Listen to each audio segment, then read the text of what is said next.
మీరు ఒకసారి ఆలోచిస్తే ఇదే అసెంబ్లీలో నాకు మా కుటుంబానికి మా మిస్సెస్కి జరిగినటువంటి అవమానానికి నా జీవితంలో ఎప్పుడూ బాధపడలా. నా మీద బాంబులతో దాడి చేసినప్పుడు కూడా వీరోచితంగా ఎదుర్కొన్నా. 2003 సెప్టెంబర్ అక్టోబర్ నాకు ఇప్పటికి కూడా జ్ఞాపకం. ఆ రోజు నా మీద బాంబులు చేసినప్పుడు చాలా ఒక పానిక్ రియాక్షన్లో కూడా నేను భయపడలేదు. అలాంటి వ్యక్తిని మీరు చూస్తే అది ఆ సంఘటన చూసిన తర్వాత ఇలాంటి కౌరవ సభలో ఉండడం కరెక్ట్ కాదని అసెంబ్లీలో చెప్పి దానికి కూడా మైక్ ఇవ్వకపోతే చెప్పేసి బయట వచ్చి ప్రెస్ కాన్ఫరెన్స్ చెప్పి అనౌన్స్ చేశాను. మళ్లీ క్షేత్రస్థాయిలో గెలిచి అసెంబ్లీని గౌరవ సభ చేసి అసెంబ్లీకి ఎంటర్ అవుతానని చెప్పాను. నేను ఏదైతే ఆ రోజు ఒక ప్రతిజ్ఞ చేశానో దాన్ని నిజం చేయడానికి ప్రజలు సహకరించారు.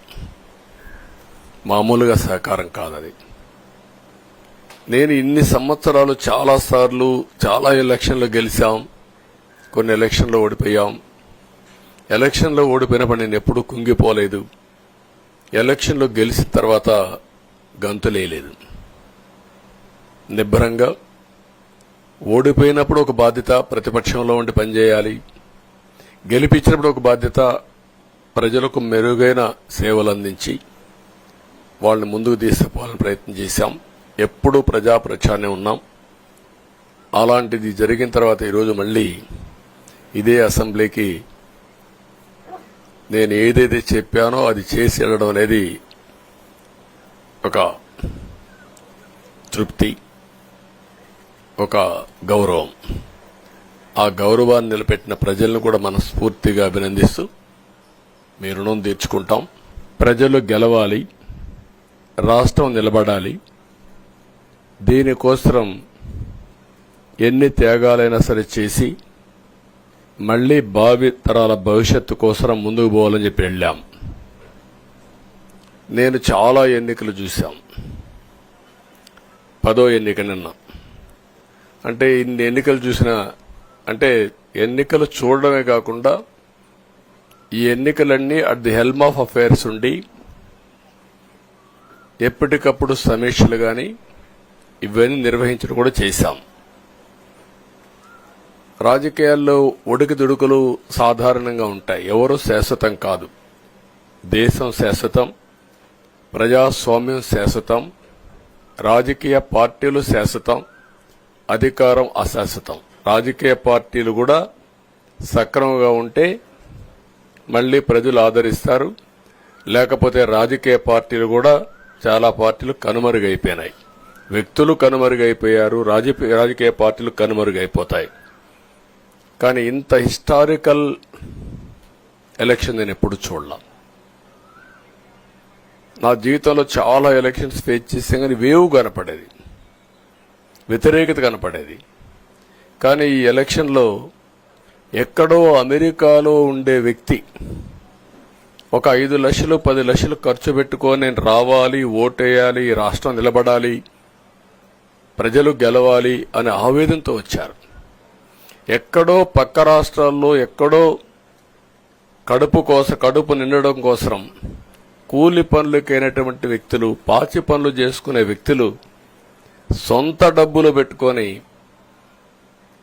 నేరుగా ఇక్కడ రైల్వే స్టేషన్లో చూస్తే, బస్టాండ్లో చూస్తే భోజనం కూడా ప్యాక్ చేసుకొని తీసుకొచ్చి ఇక్కడ భోంచేసి ఓటేసే పరిస్థితికి వచ్చారు.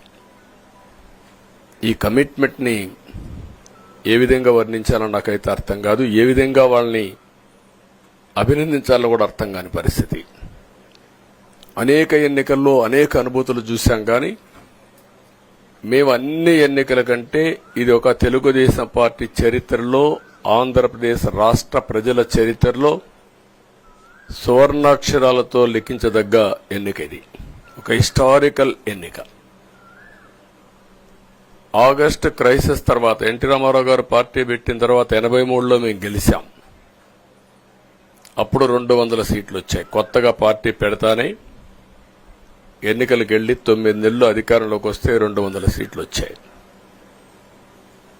94లో మీరు ఒక్కసారి చూస్తే ప్రజా వ్యతిరేకం వల్ల 3 ముఖ్యమంత్రులు మారడం వల్ల ఆ రోజు మీరు ఎన్నికలు చూస్తే దగ్గర అపోజిషన్ పార్టీకి రిక్వైర్డ్ నెంబర్ అంటే అపోజిషన్ లీడర్గా వచ్చే స్టేటస్ రాకుండా వచ్చాయి.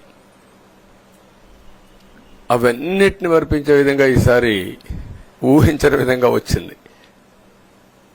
అంటే దానికి కారణాలు నేను ఎక్కువ చెప్పక్కర్లేదు, అనుభవించిన ప్రజలకే అర్థమవుతుంది.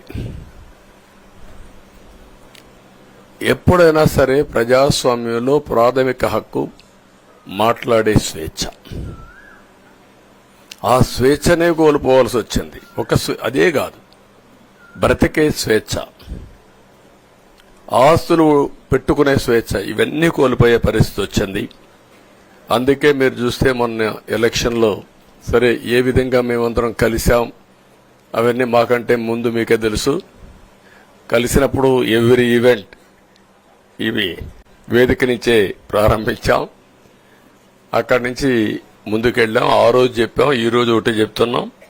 మా ఆలోచన ప్రజలు గెలవాలి, రాష్ట్రం నిలబడాలి. అంతవరకు సాధించగలిగాం. 55.38% ఓట్లు పడ్డాయి. దీంట్లో తెలుగుదేశానికి 45.60% పడ్డాయి. వైసీపీకి 39.37% పడ్డాయి. ఇది ఊహించినటువంటి ఒక్కొక్కసారి 95,000 మెజారిటీ. ఒకప్పుడు నేను చార్మినార్ ఎగ్జాంపుల్ చెప్పేవాడిని. చార్మినార్ అంటే అక్కడ ఎంఐఎం కంచుకోట, అక్కడ ఎప్పుడు ఎక్కువ ఓట్లు వచ్చేటివి. ఆ తర్వాత కుప్పం, సిద్దిపేట పోటీ పడేటి రెండో స్థానానికి. అప్పుడు కూడా 70,000, 80,000, 50,000 కాడ ఆగిపోయేవాళ్ళం. ఈసారి 95,000, 94,000, మళ్ళా 92,000, 91,000. మంగళగిరి లాంటి కాన్స్టిట్యున్సీలు 91,000 మెజారిటీ. ఏ విధంగా అభివర్ణించాలో నాకైతే అర్థం కాదనమాట. అంత ఇదెళ్లిపోయినాయి. ఇవన్నీ చూసిన తర్వాత ప్రజలు ఇచ్చిన తీర్పు మీరు చూస్తే అహంకారం, నియంతృత్వం, విచ్చలవిడితనం, ఏదంటే అది చేస్తాననుకుంటే ప్రజలు క్షమించే పరిస్థితులు లేరు. అదే ఈరోజు నిరూపించే పరిస్థితికి వచ్చారు. ఒక మాటలో చెప్పాలంటే ఈసారి వీళ్ళు చేసింది గుణపాఠం పాలకులకు కాదు, అవినీతి అహంకారంతో ముందుకు పోయే ఎలాంటి ధ్వంసకారులకైనా ఇదే జరుగుతుందని నిరూపించారు ప్రజలు.